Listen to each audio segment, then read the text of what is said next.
Hey guys, Machines and Metal here. I just wanted to show you real quick how I identify these lawn tractor belts. So this is a deck belt, a cutting belt off a Craftsman. I think it's an LT1000 tractor, and the customer says it's slipping, so it's worn out. And if you can see, there's a couple spots here where it's starting to crack. And anyways, it's an old belt. It's been on there for a long time, and he wants a new one. Now, when you look on this belt, there's no part number. There's nowhere. Well, there probably was a part number, but it's rubbed off. And of course, the customer doesn't have the manual to look up the part number. Now, a lot of Craftsman machines, guys, if you open the hood, there's a decal under the hood that'll give you the part number for this. Just for the sake of this video, though, I'm going to show you this handy dandy tool I got here.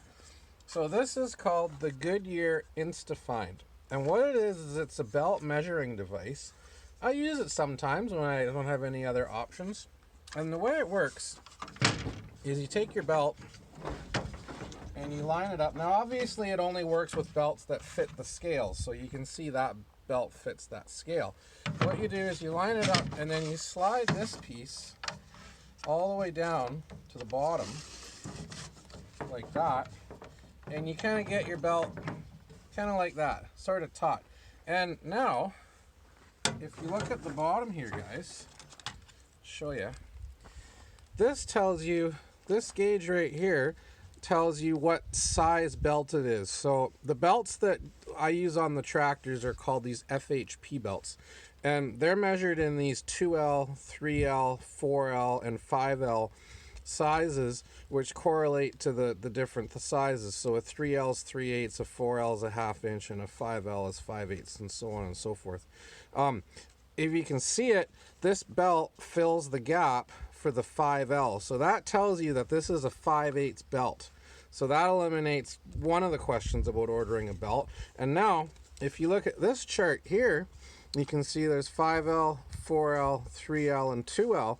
You look at the 5L, and you look at this line here, guys, and this tells me that this belt, I'm kind of stretching it a little tiny bit, is about 985. Half size, 980, between 980 and between 990, 985.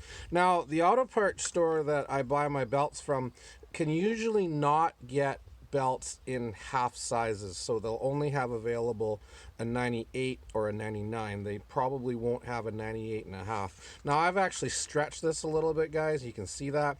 So, you know, honestly, I think a 990 would probably work out, or a 980 would probably work out, because this is on a spring tensioner underneath the machine. It's always probably better to go on the short side if you're taking a guess, so go with 980. I mean, you could even go 970, but I think that's pretty sloppy. So for a good start, a 5L 980 belt would probably fit this machine, this rider mower. If not, just buy two different sizes, guys. Buy the 980, buy the 990, and buy the 970, and one of the three is going to fit. This kind of gets you in the ballpark. Bring the other two back. They don't have a problem with that. This, like I said, is just a handy little tool. It's called the Goodyear InstaFind. It's pretty old. I think this thing's probably from the 80s or even the 70s, but it has saved my bacon more times than not. So if you're into changing the belts on equipment, on rider mowers particularly, one of these is a really great tool to have. Alright, I just thought I'd show you that. Hit the subscribe button for some more videos about lawnmower stuff and belts and things like this, and thanks for watching.